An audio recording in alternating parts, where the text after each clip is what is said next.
여러분, 다시 한번 반갑습니다. 오늘 다섯 번째 시간이에요. 사실 그 기간은 꽤 됐는데, 그죠? 9월부터 했으니까, 9월 초부터 했으니까 8주 차가 되어야 맞는데, 예, 좀뭐 추석도 있고, 아프기도 했고, 이렇게 하면서, 어, 다섯 번째 시간을 10월 말에 맞습니다. 너무 오랜만이어가지고, 이전의 내용들을 다 까먹진 않으셨을까 싶기도 해요. 어떠세요? 좀 마가복음을 계속 읽어오셨나요? 네, 마가복음의 말씀을 우리가 이전보다는 더 익숙하고 더 잘 아는 그런 목표를 가지고 이제 시작을 했는데 예, 어떠신지 모르겠습니다. 예, 사실 제일 많이 배우는 건 이전에도 말씀드렸다시피 저예요. 예, 이거를 제가 가르치려면 알아야 가르치죠. 알려면 저도 공부를 해야죠. 예, 그 기존에 알고 있는 것만으로도 하려면 할 수도 있지만 어, 지금 다 쓰고 있잖아요. 쓰는데 사실은 저도 공부를 해야 뭔가 그 안에서 새로운 발견이 있고 연구가 되어야 좀 가치 있는 것이 있거든요. 이번 주는 좀 있습니다. 그런 부분이 있어요. 네, 그래서 양이 많지는 않은데요. 목표는 원래 5장 43절까지 하는 게 목표였는데 4장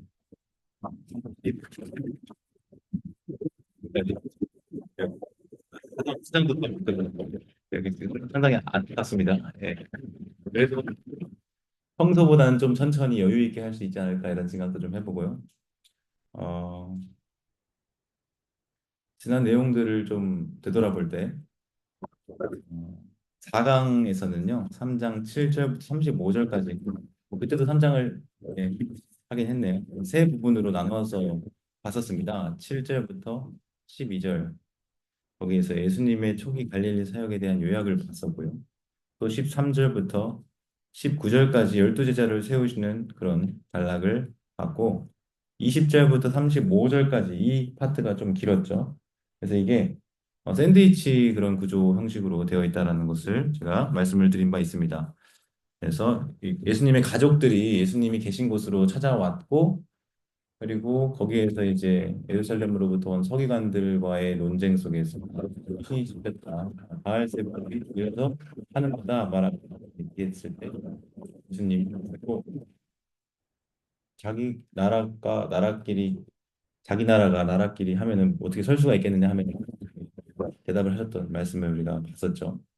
근데 거기서 중요했던 것이 이제 예수님의 참된 가족을 과연 누가 예수님의 진짜 가족이냐 했을 때 예수님 뭐라고 하셨습니까? 이 어머니 누가 내 어머니고 내 누이며 내 형제들이냐라고 혈통적 가족들을 약간 배척하시면서 도리어 그 둘러 앉아 있는 자들을 바라보시면서 여기 있는 자들 누구든지 하나님의 뜻대로 행하는 자들이 내 형제요 어머니요 누이다 뭐 이렇게 이제 얘기를 하셨던 말씀을 봅니다. 근데 왜 그렇게 말씀하셨을까 생각해 보면 이제 이 마가복음의 구조와 내러티브 흐름상 예수님을 비난하던 바리새인들 혹은 서기관들과 누구를 같은 자리에 놨다 그랬죠? 예수님의 가족들을 같은 자리에 놨다라고 했잖아요. 왜냐하면 예수님에 대한 평가를 동일하게 부정적으로 했다는 거죠. 그 사람 예수님 미쳤다. 이렇게 이제 얘기를 했던 모습을 보였습니다. 그래서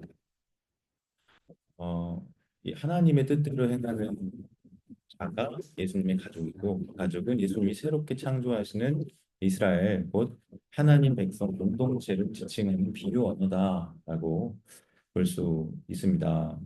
이렇게 해서 1장부터 3장까지를 마무리했단 말이죠. 16장까지의 전체 내용을 생각하면 상당히 일부분이죠. 한 5분의 1? 5분의 1 내용만 우리가 4강까지 1, 2, 3, 4강을 통해서 본 거예요.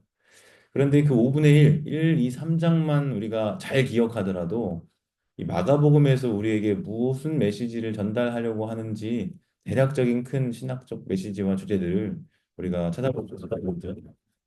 이번에 우리 이제 4장부터 살펴보게 되는데요. 오늘 살펴보게 될 이 4장의 내용은 예수님의 이제 하나님 나라에 대한 가르침, 특별히 비유로 주어진 말씀들을 보게 됩니다. 근데 이 비유의 말씀들의 특징이 있는데 이것은 그룹을 나눈다는 거예요. 이너 서클, 외부인과 내부인을 서로 이제 경계를 구분 짓는데 이게 비유를 통해서 나타납니다. 비유를 알아듣는 자, 그리고 알아듣지 못하는 자가 구분이 되고요. 또 비유를 말씀하신 이후에 그 비유에 대한 해설을 또 주실 때, 이 비유에 대한 해설을 듣는 자들은 예수님 제자들 혹은 예수님과 함께 있는 자들만 그 해설의 말씀을 듣습니다. 바꾸어 말하면 다른 사람들은 이 해설의 말씀을 듣지 못해요. 이 비유가 무슨 뜻인지를 척 들으면 알아듣지 못하기 때문에 궁금하잖아요. 그것을 또 들을 수 있는, 대답을 들을 수 있는 자들은 내부자들 혹은 내부인들이라고 하는 것이죠. 그래서 이제 일족의 중간 아래 부분을 보시면 내부자들을 구분하는 비유들을 이제 우리가 살펴보게 될 텐데요. 제가 6절부터 21절부터 34절까지 이렇게 세 부분으로 나눠놓습니다. 기자분들이 봐야겠죠? 한번 볼 텐데 오늘은 내용도 많지 않으니까 한번 사장의 말씀을 좀 읽고 시작을 해보면 어떨까 생각합니다. 괜찮을까요? 예, 성경책 다 있으십니까? 예, 마가복음 4장. 먼저는 이제 1절부터 9절까지만 먼저 좀 볼게요. 1절부터 9절. 번갈아 가면서 읽을까요? 네. 제가 4장 1절을 자, 예수께서 다시 바닷가에서 가르치시니 큰 무리가 모여들거늘 예수께서 바다에 떠 있는 배에 올라 앉으시고 온 무리는 바닷가 육지에 있더라.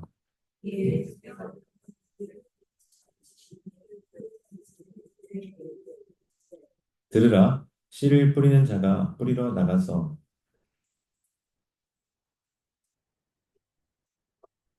더러는 흙이 얕은 돌밭에 떨어짐에 흙이 깊지 아니하므로 곧 싹이 나오나 더러는 가시떨기에 떨어짐에 가시가 자라 기운을 막음으로 결실하지 못하였고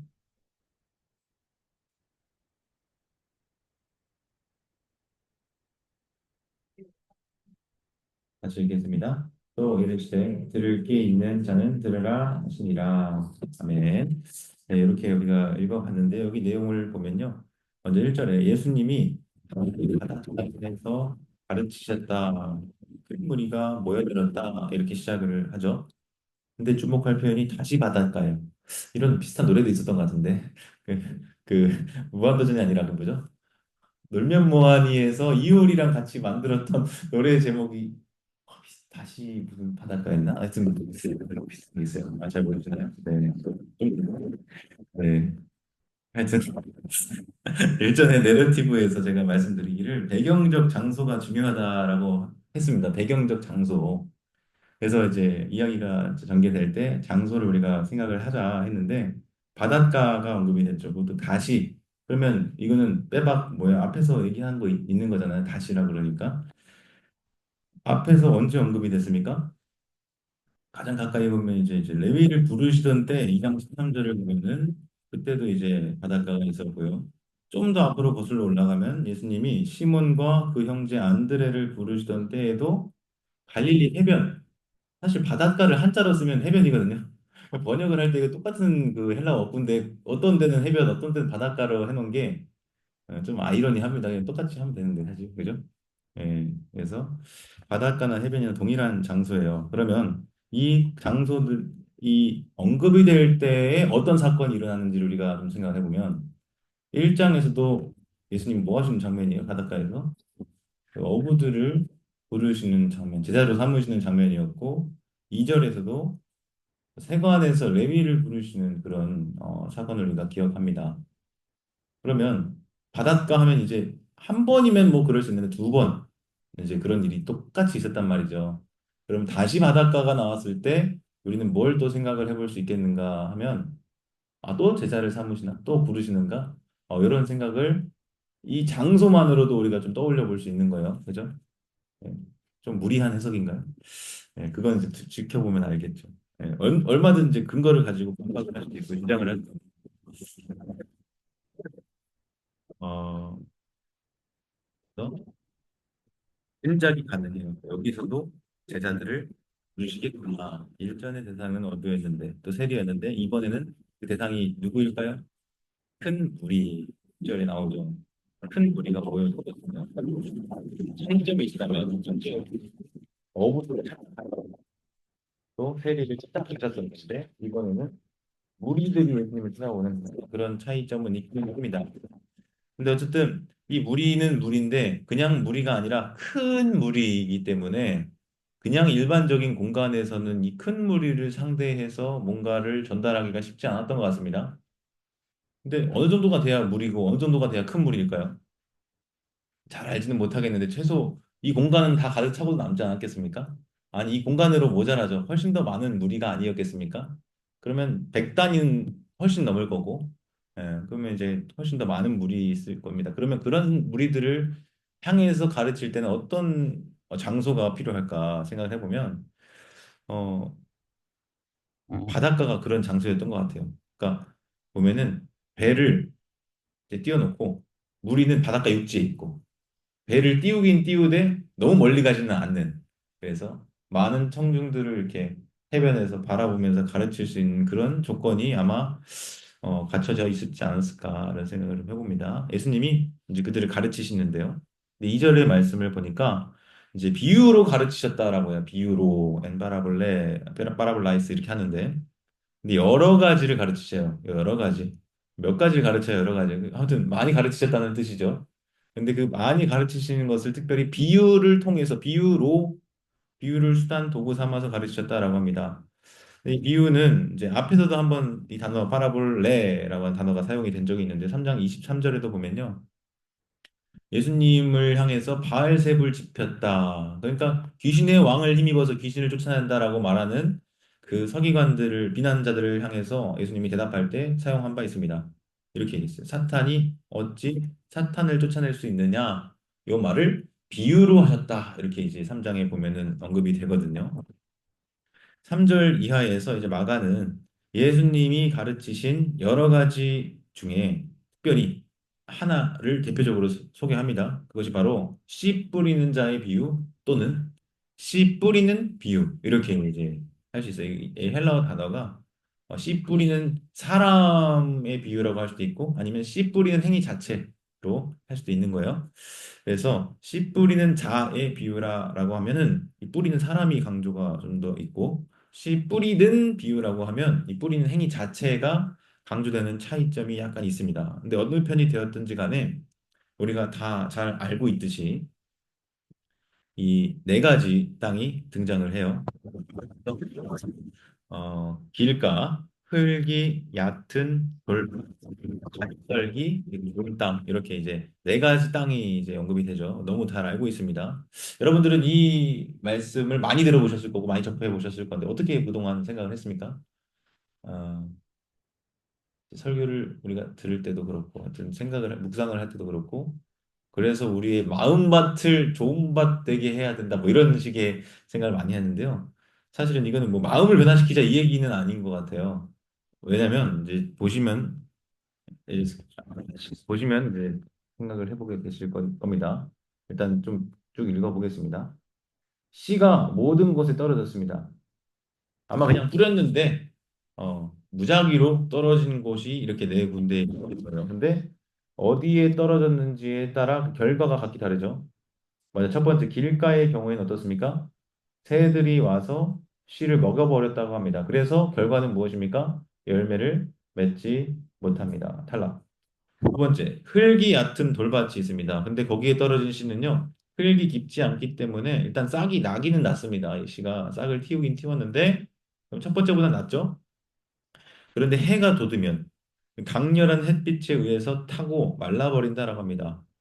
흙이 깊지 않기 때문에. 세 번째, 가시떨기에 떨어진 씨는 어떻습니까? 가시가 자라서 숨을 틀어 막는데요. 그러니까 씨앗이 자랄 여유가 없는 거죠. 그래서 씨앗이 열매를 맺을 수가 없다고 합니다.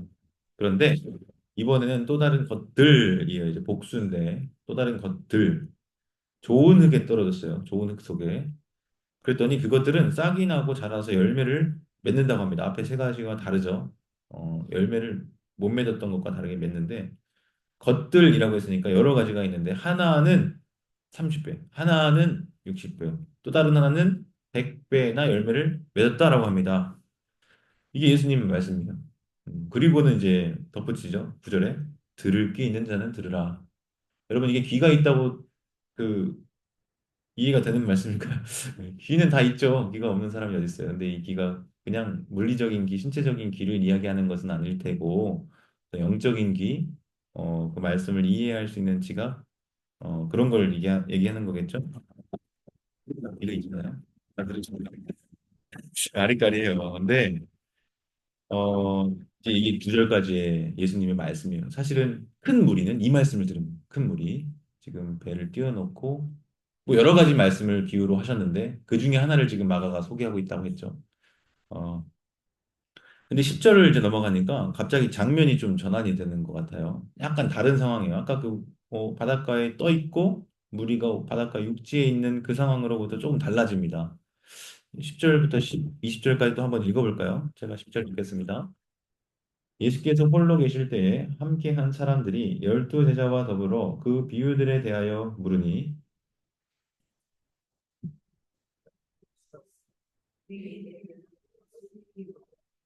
이는 그들로 보기는 보아도 알지 못하며 듣기는 들어도 깨닫지 못하게 하여 돌이켜 죄 사함을 얻지 못하게 하려 함이라 하시고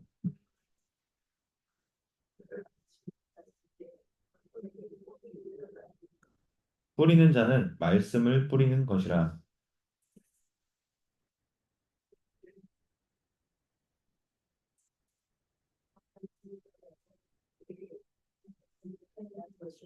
또 이와 같이 돌밭에 뿌려졌다는 것은 이들을 가리킴이니 곧 말씀을 들을 때에 즉시 기쁨으로 받으나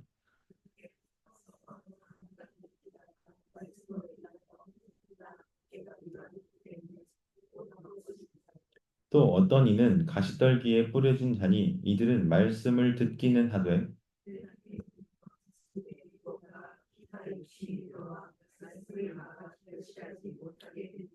같이 읽겠습니다.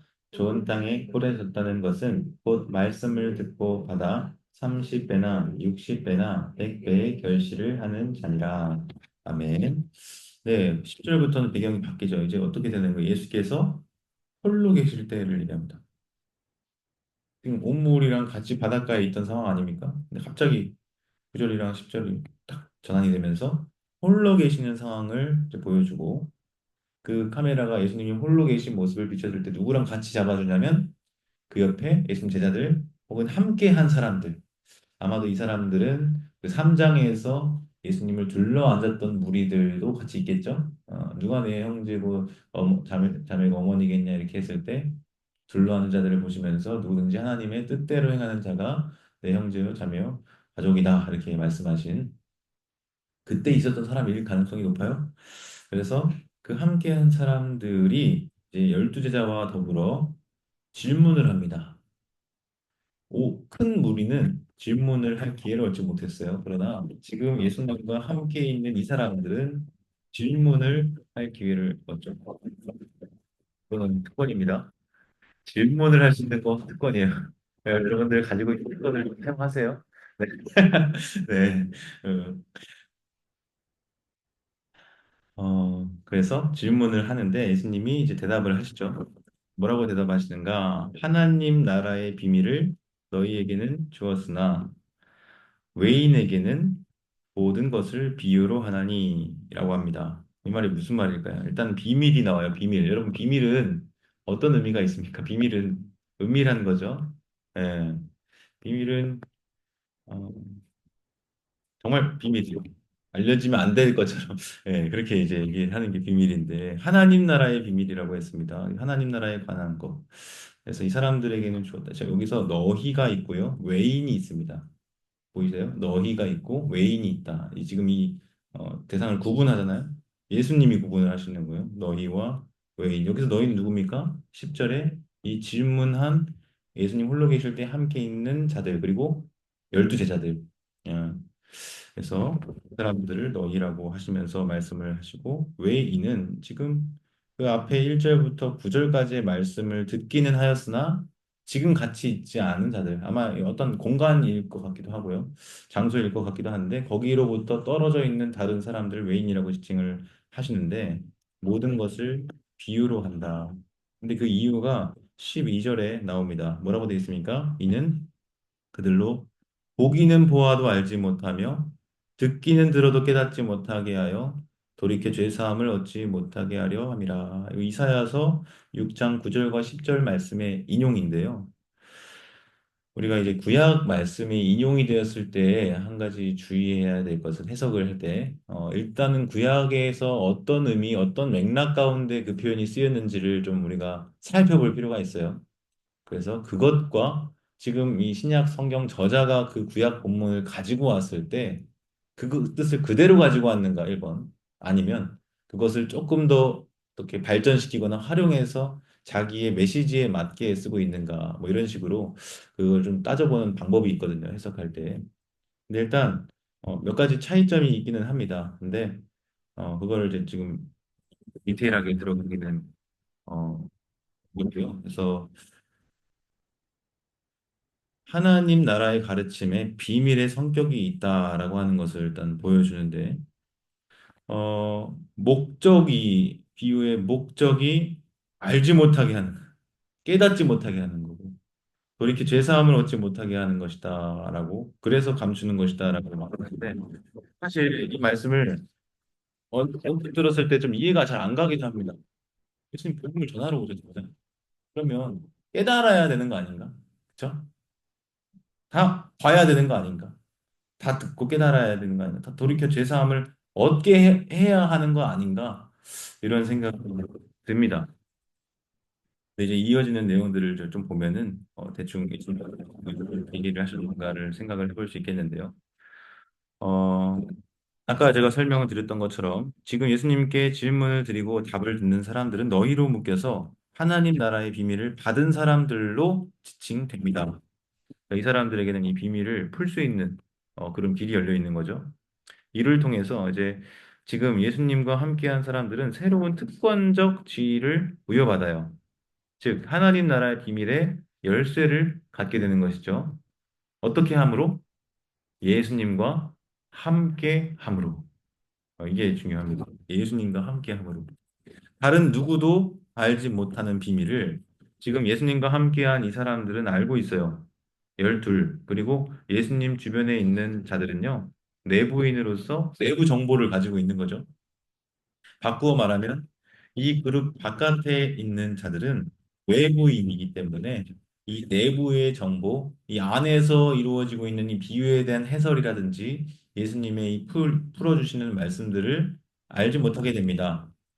이로써 하나님 나라의 비밀 속으로 들어오게 된 열둘 그리고 예수님 주변에 있는 사람들과 아직 이 하나님 나라의 완전한 메시지를 받을 수 없는 무리들 사이에 명확한 구분이 그어진다라는 거예요. 여기까지는 잘 이해가 되시죠? 그래서 내부자와 외부자가 이제 분명하게 구분이 되는 건데요. 중요한 것은 이제 내부자도 중요한데 외부자도 중요해요. 그들은 어떤 사람들이냐면 사장 12절 말씀에 따르면 보기는 보아도 알지 못하는 자들, 듣기는 들어도 깨닫지 못하는 자들, 이 사람들이 이제 외부인들, 외부자들인데요. 예수님은 외부자들에게는 이 씨 뿌리는 비유에 대한 해설을 주세요. 너희가 이 비유를 알지 못할진대 어떻게 모든 비유를 알겠느냐 가장 첫절의 말씀을 이제 읽은 건데요. 모르겠습니다. 물어보니까 이거 모르면 다른 비유 어떻게 알겠냐 이래. 왜냐면 여러 가지로 비유를 말씀하셨는데 그중에 이거 모르면 다른 거 어떻게 알겠냐. 다시 말하면 이 비유가 가지는 이 비유가 차지하는 어떤 중요성에 대해서 우리가 생각을 해볼 수 있겠죠. 이 비유를 알면 다른 비유들을 아는 데에도 도움이 되는 거고, 이 비유를 모르면 다른 비유들도 이해할 수 없는 그런 이제 위치라는 것을 이 13절의 말씀을 통해서 우리가 생각을 해볼 수 있는 거예요. 제가 이제 새한글 성경 여러분들에게 추천했죠. 그거를 좀 꼭 사지 않으시다 사면 만 원 좀 사세요. 커피 한두 잔. 저랑 아카데미 계속 하시려면 사세요. 제가 이거 계속 많이 인용을 할 테니까. 14절, 15절을 제가 가지고 왔는데 이렇게 새한글 성경은 이렇게 옮겼어요. 씨 뿌리는 사람이 뿌리는 것은 말씀입니다. 말씀이 길가에 떨어졌다는 것은 이런 사람들을 두고 하는 말입니다. 어떠세요, 여러분? 물론 이제 이 개혁 개정에서도요, 이게 사람에 대한 것이라는 게 어, 알아차릴 수 있어요. 알아차릴 수 있는데, 지금 이 새한글 성경의 경우에는 아주 분명하게 명시적으로 얘기합니다.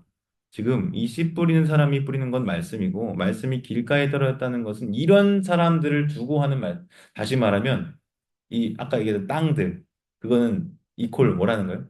사람들이라는, 이런 사람들. 그죠? 알고 계셨습니까? 네. 네. 여기서 이제 이런 사람들을 우리가 좀 주목해 볼 텐데요. 지금 이 씨 뿌리는 비유는 사람들에 대한 얘기를 하는 거예요. 씨를 뿌리는 건 말씀을 뿌리는 건데, 지금 우리가 아까 4장 1절의 상황을 배가 있고 이렇게 둘러싼 큰 무리를 향해서 예수님이 말씀을 전하는 그런 상황으로 우리가 일단 설정을 하고 시작했잖아요.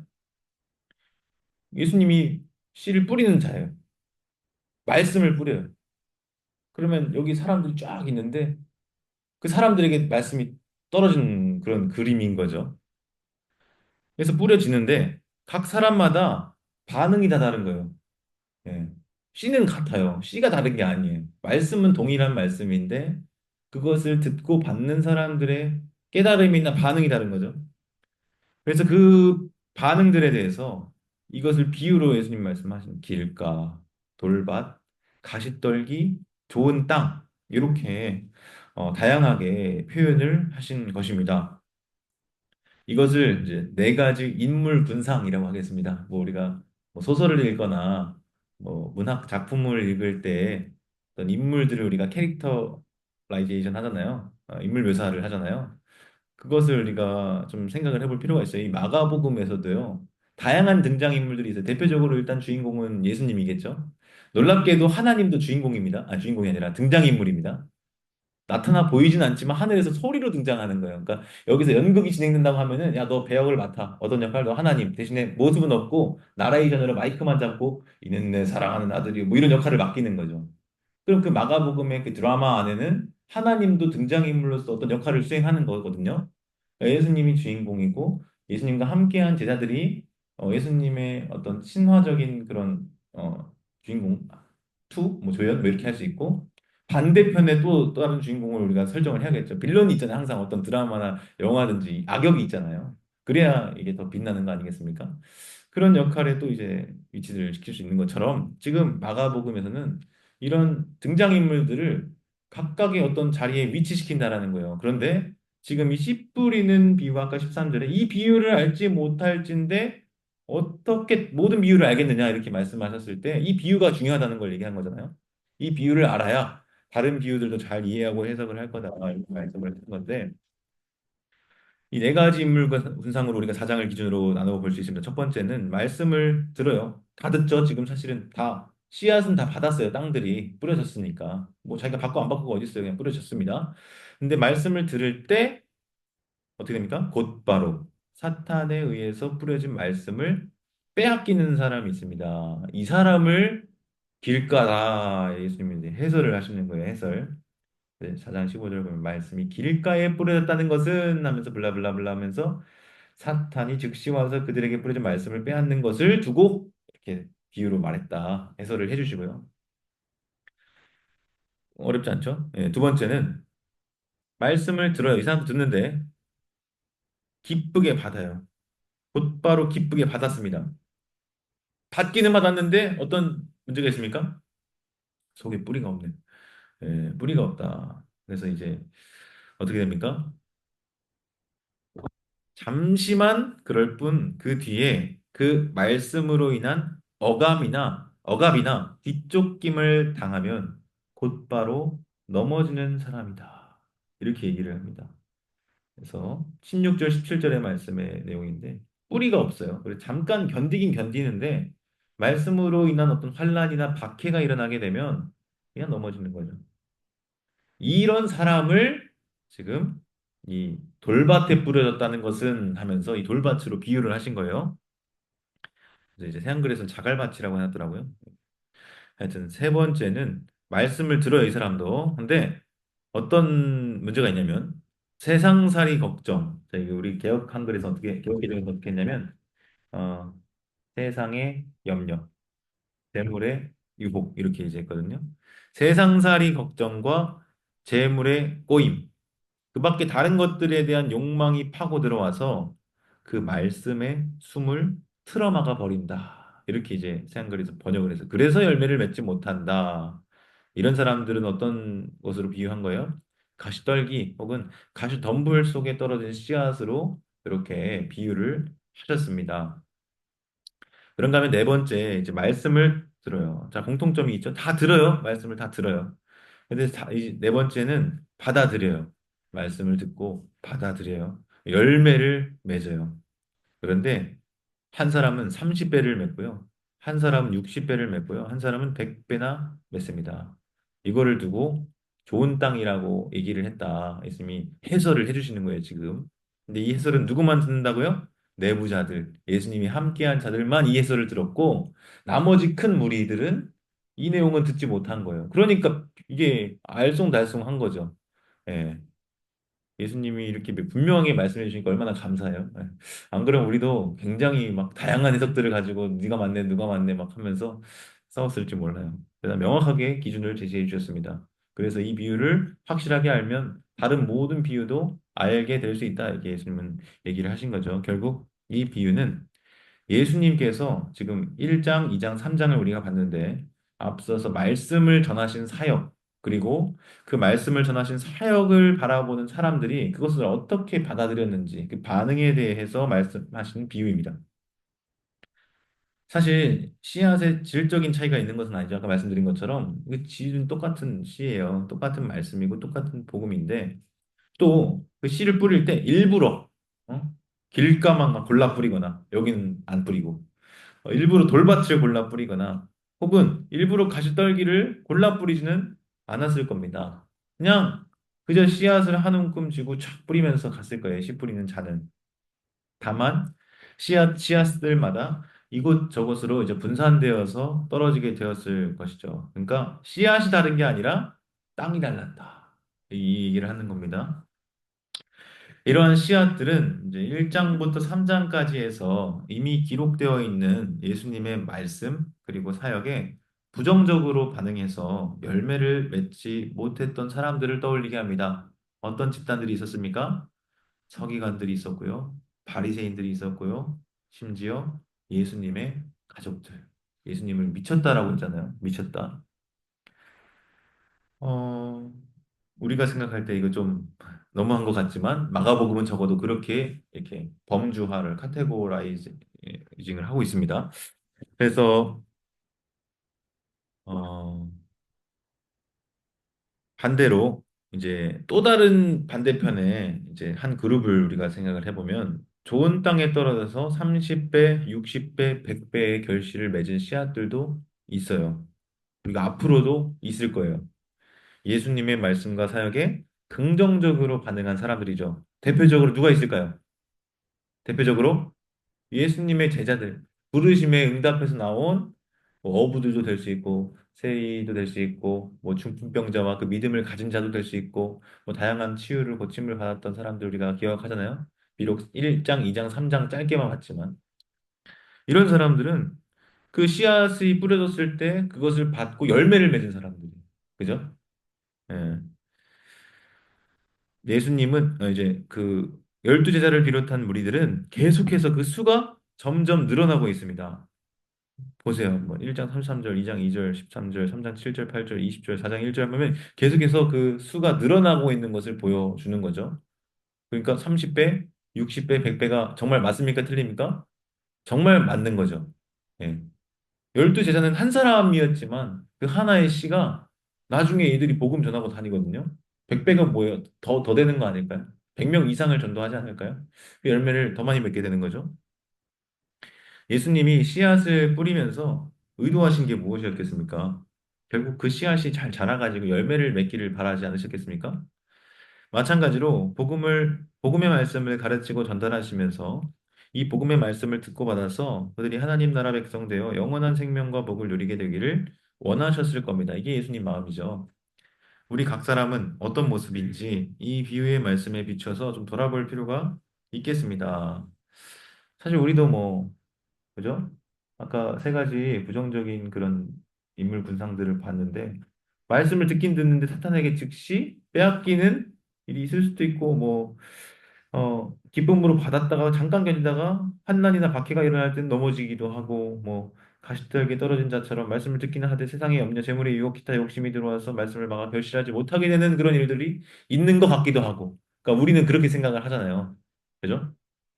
근데 사실은 우리의 그런 상식적인 생각과 그런 해석보다는 지금 좀 다른 시각으로 마가복음에서는 우리를 보여주고 있는 것 같아요. 그냥 좋은 땅이라고 하는 거예요. 예수님과 함께 있는 예수님과 내부자의 그런 관계를 맺고 있는 그런 자들을 그냥 좋은 땅이라고 두는 거죠.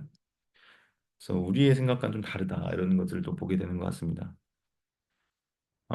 끝으로 이 비유는 이후에 나타날 비유 중에서도 으뜸 가는 비유라 했는데 아까 13절 이 말씀 바꿔 말하면 이 비유를 깨닫고 이해하면 다른 모든 비유도 자연스럽게 깨닫고 이해할 수 있다는 말과 같습니다. 근데 이 얘기가 왜 있는가 생각해 보면요. 이어지는 21절부터 비유가 연달아서 짜르륵 나오거든요. 사실 1절, 2절에서도 여러 가지를 비유로 가르쳤다라고 했잖아요. 여러 가지. 그 여러 가지 중에 몇 가지를 지금 21절 이하에 더 추가적으로 소개를 하고 있지 않나 이런 생각을 해봅니다. 21절부터 좀 말씀을 읽어보면 좋을 것 같은데요. 21절부터 34절까지 쭉 읽어보도록 하겠습니다. 제가 21절을 먼저 읽어볼게요. 또 그들에게 이르시되 사람이 등불을 가져오는 것은 말 아래나 평상 아래에 두려 함이냐 등경 위에 두려 함이 아니냐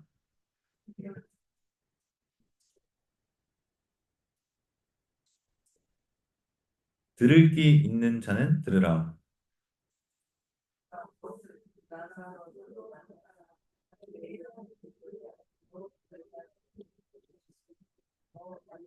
있는 자는 받을 것이요 없는 자는 그 있는 것까지도 빼앗기리라.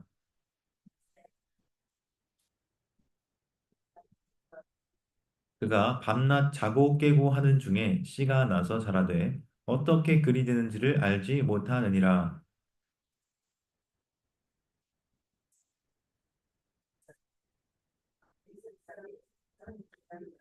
열매가 익으면 곧 낫을 대나니 이는 추수 때가 이르렀음이라.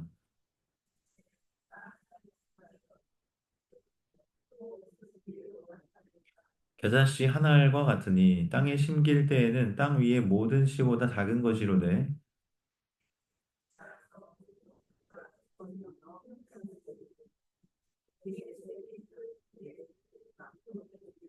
예수께서 이러한 많은 비유로 그들이 알아들을 수 있는 대로 말씀을 가르치시되 비유가 아니면 말씀하지 아니하시고 다만 혼자 계실 때에 그 제자들에게 모든 것을 해석하시더라. 아멘. 다만 혼자 계실 때에 제자들에게 모든 것을 해석하시더라. 이 34절 마지막 절을 우리가 읽었는데요. 10절에 시작할 때도 그랬잖아요. 홀로 계실 때에 그 비유들에 대해서 묻고 답하는 그런 모습을 보여줬는데 이게 10절과 34절이 뭔가 앞과 뒤를 이렇게 이렇게 하는 것 같지 않나요? 혼자 계실 때에 이 비유를 해석했다. 혼자 계실 때. 이게 반복이 되는 것을 봤을 때 약간 뭔가 감싸지는 느낌이 듭니다. 그죠? 비유로 시작하고 비유로 끝나는 그런 모습입니다. 자, 그러면 21절 이하 몇 가지 비유가 나타나겠습니다. 사실 우리 성경책 보면요. 동물은 등경에 보이세요? 표지에 써 있는 거, 뭐 자라나는 씨비유, 뭐 배다 씨비유, 뭐 이런 식으로 이제 표지가 붙어 있잖아요. 근데 제가 1장 1강에서 설명드렸다시피 이게 원래 있는 거라고 했어요, 없는 거라 했어요? 사실 이거는 없는 거고요. 이거를 그냥 그 성경책 편찬위원회 편집자들이 그냥 요약하거나 이렇게 보기 쉽게 써놓은 거라고 했잖아요. 우리가 이거 바꿀 수 있을까 없을까요? 이거 바꿀 수 있어요, 없어요? 감히 성경을 바꾸냐고 누가 이렇게 얘기할 수 있잖아요. 그때, 야, 뭘 알고 말해야지. 성경을 바꾼다는 건 그걸 바꾼다는 게 아니라 다른 의미다. 예, 예. 아, 모르셨나요? 예, 맞잖아요. 제 말이 틀린가요? 잘못된 생각하나? 아, 그래요? 네. 다시. 성경 자체를 바꾼다는 걸 말하는 거지. 소대로 붙인 거를 바꿔도 되냐고 물으신 건지. 그거 바꿔도 되잖아요. 예. 성경 자체를 바꾸면 될까요, 안 될까요? 당연하죠. 목사가 그렇게 하라고 할까요? 그럼 큰일 나죠. 예. 성경을 바꾸면 안 되죠. 예. 1.1핵이라도 하는데 절대 그러면 안 되죠. 제 말은 이걸 절대적으로 의존하지 말라는 말을 드리려고 하는 거예요. 왜냐면 21절 이하로 몇 가지 비유가 있는데 21절부터 35절까지를 보시면 비유라고 한다면 등불 비유라고 할 수 있겠어요. 등불 비유. 그런가요? 등불 비유. 근데 등불 비유 다음에 또 그거 있죠. 24절에 또 이르시되 그죠? 또 이르시되면 앞에 거랑은 다른 뭔가 아니겠습니까? 이거 왜 소제목에서 빼먹었어요? 예. 또 이르시되라고 하면 이것도 구별되는 걸로 또 하나로 뭔가 이렇게 만들어 줘야 될 거 아니에요? 그 얘기를 하려고 했던 거고. 그래서 이걸 굳이 이름을 붙여본다면 뭐 헤아림의 비유 혹은 뭐 잣대의 비유 아니면 뭐 다른 번역으로 한다 그러면 이걸 됐박이라고 하는 사람도 있어요. 됐박. 여러분들 시장에서 됐박 그 아세요? 한 대, 두 대 할 때 그 대추나 뭐 밤이나 이런 거를 하는 그 됐박. 예. 잘 우리가 익숙하지 않고 이제 이렇게 예. 이제 애들은 모를 거죠. 이제 앞으로 다음 세대들은 이제 그걸 본 일도 없고 쓸 일도 없으니까 잘 모를 수 있는 용어이긴 한데 아직까지는 통합니다. 그래서 헤아림, 자태, 뭐 대박의 비유. 그러면 26절부터 29절에는 이제 자라나는 씨 비유. 30절부터 32절까지는 겨자씨 비유. 이거 비유가 몇 개 나오는 거죠? 여러 개 나오죠? 많이 나오죠? 그러니까 여러 가지로 비유를 가르치셨는데 그 여러 가지 중에 몇 가지를 지금 여기서 소개를 하고 있는 거죠. 자, 이해되시죠? 각각을 차례로 좀 볼 텐데요. 먼저 21절 말씀을 보면요. 사람이 등불을 가져오는 상황을 설정을 해요. 또 그들에게 이르시되 하면서 지금 이제 예수님이 비유를 바꿀 때마다 또 그들에게 이르시되 이런 식으로 표현이 달라지거든요. 앞에서는 네 가지 땅에 떨어진 씨 비유를 얘기했고 그거에 대한 해설이 주어졌습니다. 그 다음에 두 번째 비유로 또 그들에게 이르시되 등불 비유를 얘기하시는 거예요. 사람이 등불을 가져오는데 그 가져오는 이유가 뭐냐? 이제 말 아래에 평상 아래에 두려고 가져오는 거냐? 아니면 등경 위에 두려고 가져오는 거냐? 쉽게 말하면 아래에 그냥 빛이 비추지 못하게 아래에다가 두려고 가져온 거냐 아니면은 높은 데서 둬서 이렇게 형광등처럼 현장에 있는 것처럼 환하게 비추려고 가져오는 거냐 이걸 질문이라고 합니까? 당연히 비추려고 가져오는 거 아니겠습니까? 그죠? 이게 왜 예수님이 이 비유를 지금 얘기하시는가를 생각해 봐야 돼요. 당연한데 왜 이 이야기를 하실까? 첫 번째, 이게 비유의 목적 그리고 비유의 내용과도 연결되어 있어요. 지금 이 등불을 얘기하시는 것이. 왜냐하면 비유는 지금 감추는 방식의 가르침이에요. 아까 말씀드렸죠? 지금 비유를 말씀하실 때 외부인들, 다시 말하면 큰 무리들은 이 내용이 뭔 말인가 확실하게 분명하게 깨닫기가 쉽지 않아요. 아니, 어쩌면 불가능해요. 그냥 비밀이라면서요. 하나님 나라의 비밀을 비유로 말하는데 이게 이는 들어도 듣지 못, 보아도 보지 못하고 알지 못하고 들어도 깨닫지 못하게 하려고 이렇게 했다고 말씀하셨잖아요. 비유의 목적을 12절에. 근데 이 등불의 비유를 우리가 생각을 해본다면 등불은 비추기 위한 거예요. 목적 자체가. 그러면 이 등불을 가져왔다는 것은 비추려고 가져온 거예요. 근데 이제 제가 여기 써놓고 나중에 보는데 주의 말씀은 내 발의 등이요 내 길이 빛이니이다. 너무 잘 알잖아요. 119편 105절 말씀인데 등불을 하면 딱 뭐가 떠오르는 거야? 그 말씀을 잘 알고 있는 사람 입장에서는 말씀이 떠오르는 말씀. 말씀을 우리가 왜 가져오는가 했을 때, 왜 말씀을 전하는가 했을 때, 알아듣지 못하게 하려고 그걸 전합니까? 그건 아니죠. 참된 목적을 생각하면 빛을 비추게 하기 위해, 다시 말하면 이 말씀을 듣고 깨닫게 하려고 말을 하는 거죠, 말씀을. 도리어 드러내는 거다. 그래서 비유가 감추는 방식의 가르침이기는 하지만 이걸 부정하는 건 아닙니다. 그렇지만 그 최종 목적까지 생각하면 그것은 감추는 게 아니라 도리어 드러내는 거다. 이것을 지금 등불 비유를 통해서 이야기하는 것 아닌가. 그래서 마치 등불을 등경 위에 두려 하는 것처럼 비유로 통해서 이렇게 말씀을 전하시는 것은 감추는 것이 목적이 아니라 드러내는 것이 목적이다라는 걸 얘기하는 거고요. 그런가 하면 이제 이어지는 이 3절에는 갑자기 들을 끼는 자는 들으라. 뜬금없이. 그죠? 아까도 어디야? 9절에서도 들을 끼는 자는 들으라. 뭐 패턴인가요? 비유 하나 알아듣지 못한 아리송한 말 하나 하고 들을 끼는 자는 들으라. 이 세트처럼 약간 지금 반복해서 나오고 있는데 그 다음에 또 이르시되 하면서 새로운 비유가 주어지죠. 24절에 너희가 무엇을 듣는가 스스로 삼가라. 자, 지금 뭔가 그들 사람들의 귀에 이런저런 이야기가 들리는데 삼가라는 말은 조심하라는 말이죠. 삼가라 조심하라. 그러니까 들리는 말을 조심해서 들어라라는 그 의미를 이제 우리가 생각해 보면서 너희의 헤아리는 그 헤아림으로 너희가 헤아림을 받을 것이며 더 받으리니 이렇게 되어 있어요. 너희가 헤아리는 그 헤아림으로 너희가 헤아림을 받을 것이며 더 받으리니 이해가 됩니까? 뭐 잘 생각해 보면 뭐 이해를 할 수도 있어요. 근데 쉽지 않아요. 그죠? 예, 무슨 뜻인가? 사람이 누군가에게 이 잣대를 갖다 댑니다. 이 기준, 자가 있어요. 자대를 갖다 대가지고 이렇게 판단을 하는 거죠. 근데 그 잣대로 너도 동일하게 헤아림을 받을 거다. 판단을 받을 거다. 이 이야기를 하는 하나님이 그에게도 그 잣대를 갖다 대실 거니까 심지어 더 보탤 거니까 듣는 것을 조심하라. 이렇게 이제 되어 있는데요. 사실 제가 이제 이 신현우 교수님의 책을 이제 읽어보니까 조금 다른 식으로 얘기를 하는데 어떤 식으로 이야기를 하냐면 지금 이 헤아림을 뭐 헤아림 뭐 잣대 뭐 얘기 나오는 게 격언이라고 하면 격언 이런 말들이 있다 이거예요. 유대인들 가운데 이런 속담이 있고 이런 말이 있는데 이 말은 무슨 말이냐 뭐 평등하고 뭐 눈에는 눈 이에는 이 뭐 이런 것처럼 그런 식의 이제 가르침을 주는 격언 속담 같은 말인데 그 말 듣는 거 조심해서 들어라 이렇게 지금 해석을 하는 거예요. 신현우 교수님 같은 경우 그렇게 볼 때 어떤 의미가 있는가? 어, 있는 자는 받을 것이요, 없는 자는 그 있는 것까지도 빼앗기게 될 것이다. 이렇게 얘기하는데, 이게 이제 씨앗의 원리래요. 씨앗의 원리. 그래서 예수님을 따라서 자기를 부인하고 자기 십자가를 지고 가면 새 출애굽에 참여해서 영생을 얻게 됩니다. 그렇지 못하면 영생을 얻지 못하게 되는데 예수님을 믿고 따르는데 성공하느냐 실패하느냐에 따라서 정반대의 운명이 결정된다. 그래서 지금 여기서는 뭘 반박하고 있는 거냐면 결코 유대인의 속담처럼 주는 대로 비례해서 공평하게 받을 수 있다는 원리가 적용되지 않는다는 것을 지금 얘기한다는 거예요.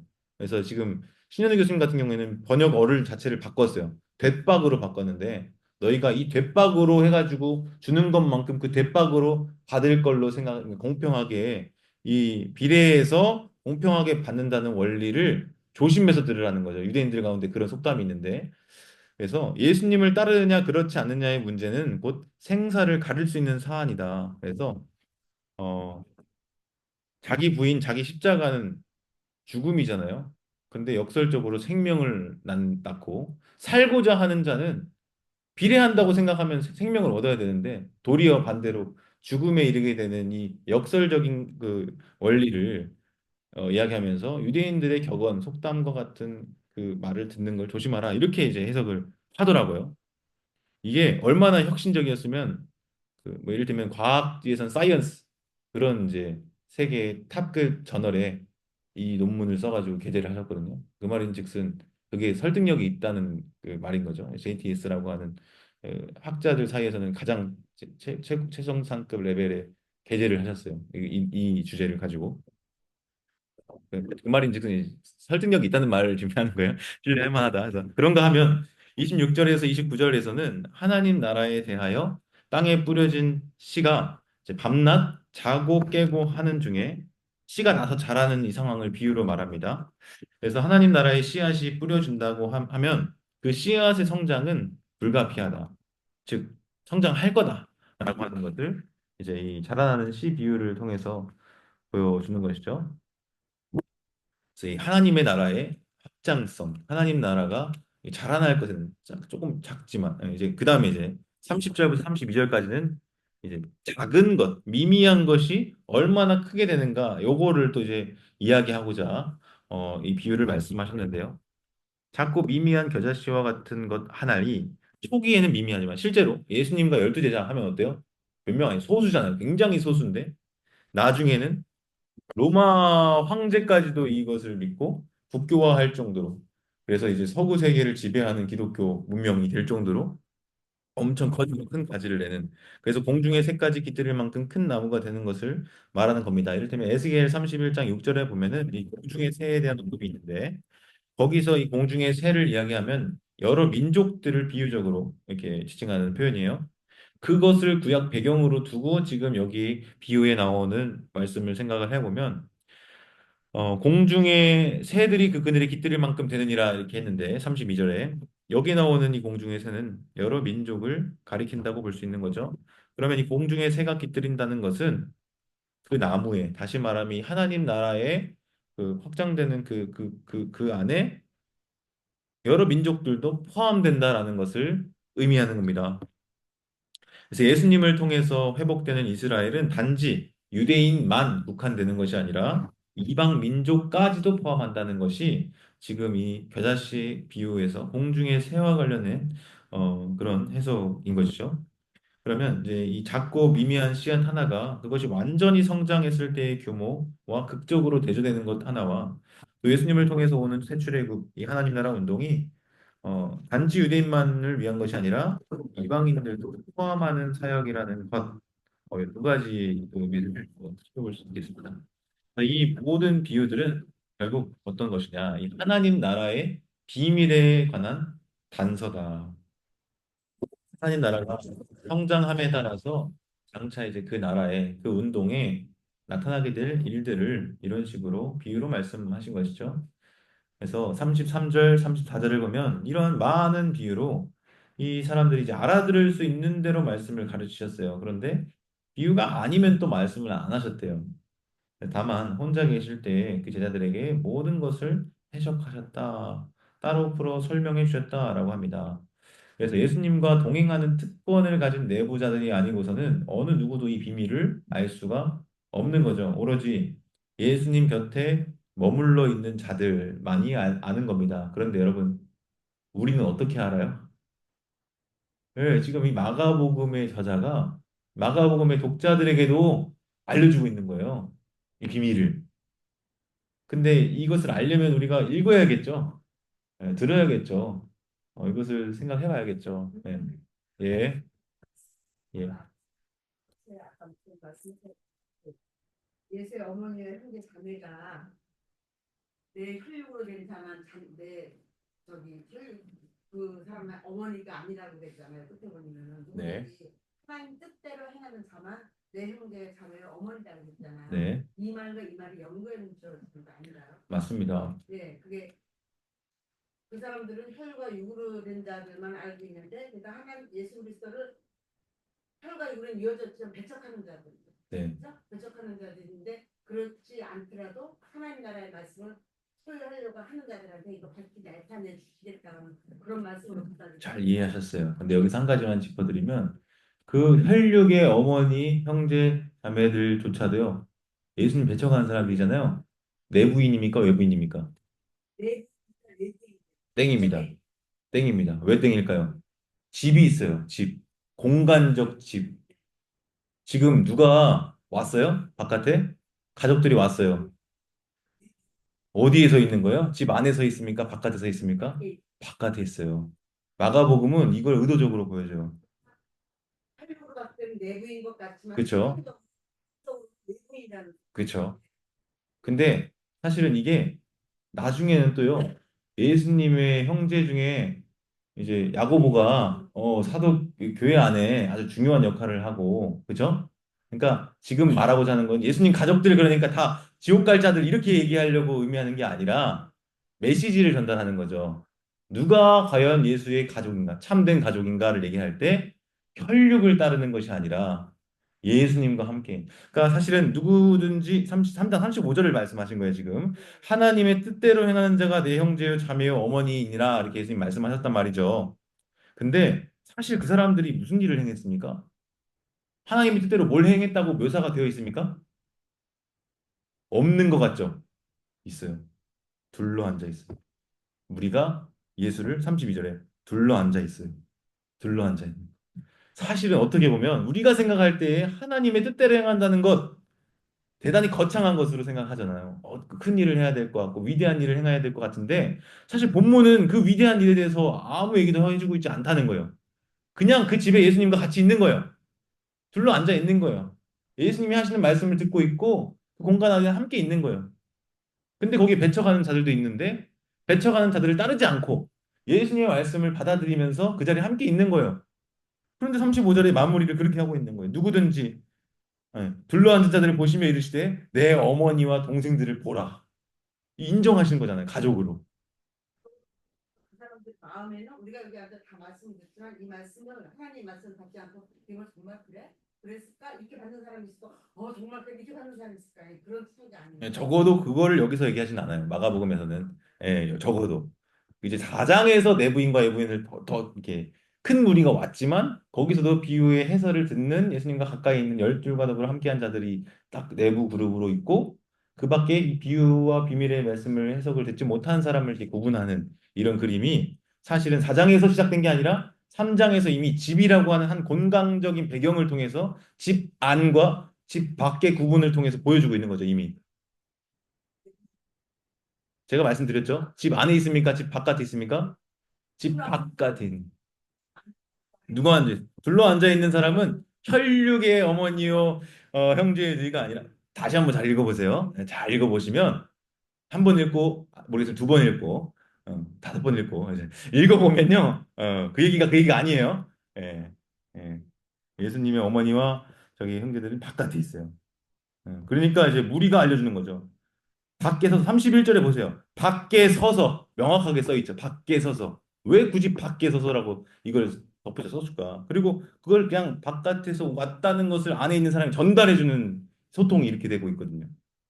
자, 좋은 질문입니다. 네, 감사합니다. 자, 그래서 그래서 이제 마가복음은 독자들을 이 하나님 나라의 계속되는 역사의 비밀 속으로 이끌어가는 거예요. 그래서 이제 여행을 시작하거든요. 30 이제 오늘 4절까지 봤잖아요. 35절부터는 이제 여행을 시작해요. 우리가 저편으로 건너가자. 예수님이 주도하는 여행이에요. 이제 같이 가는 이 여정 속에 어떤 일들이 있을까 궁금하지 않으세요? 예. 이미 다 읽어봤는데 근데 사실 읽어봤는데도 어, 흥미진진합니다. 일단 힌트만 드리면 실패가 참 많아요. 예, 실패가 참 많다. 이 마가복음의 제자도를 그릴 때 어떤 복음서보다도 마가복음은 이 사도들의 실패를 아주 적나라하게 심지어 우리가 수제자라고 부르는 베드로의 그 실패가 더 처참하게 들어지는 그 복음서가 마가복음이 아닌가 이런 생각을 해봅니다. 오늘 제가 준비한 내용은 여기까지고요. 뭐 5쪽을 해도 1시간, 10쪽을 해도 1시간 하네요. 근데 오늘은 좀 굉장히 여유 있게 한 것 같아요. 그냥 숨가쁘게 이렇게 하고 했는데 성경을 같이 이렇게 나란히 보면서 따라오시니까 이해는 더 잘 되시죠? 근데 하여튼 오늘은 제가 의도적으로 이렇게 드린 것들인데 하여튼 최소한 6쪽은 준비를 해 올 수 있도록 그래서 일단 시간이 다 되었으니까 기도를 하고 일단 마치고 질문 있으신 분들은 이제 제가 남아 있을 테니까 개인적으로 하시면 되겠습니다. 기도하겠습니다. 하나님 아버지 오늘 마가복음 4장의 말씀을 살펴보면서 이 하나님 나라의 말씀이 특별히 비유로 우리에게 주어졌음을 보았습니다. 씨 뿌리는 자가 마치 씨를 뿌리듯이 예수 그리스도께서 하나님 나라의 복음의 말씀을 씨를 각 사람들에게 뿌려 주셨을 때 저마다 다른 반응들로 보였습니다. 주님, 과연 우리는 이 하나님의 말씀 앞에 어떠한 자세로, 어떠한 태도로 반응하는 자입니까? 그 말씀을 듣지 않고 귀를 막으며 그것을 배척하는 자입니까? 아니면 그것을 환영하며 믿음으로 받아들여 그것을 30배, 60배, 100배의 결실을 맺는 자입니까? 하나님께서 우리의 모든 삶을 선하게 인도하여 주시고 주님, 우리는 어리석고 연약하니 주께서 깨닫게 하시고 도우셔서 이 하나님 나라의 비밀을 잘 알고 그것을 잘 지키며 주의 뜻대로 행하는 주의 백성들 다 될 수 있도록 주님 인도하여 주시옵소서. 이후의 모든 시간과 애정 가운데도 함께 해주실 것을 믿고 의지하오며 감사드리며 예수님의 이름으로 기도드립니다. 아멘. 네, 감사합니다.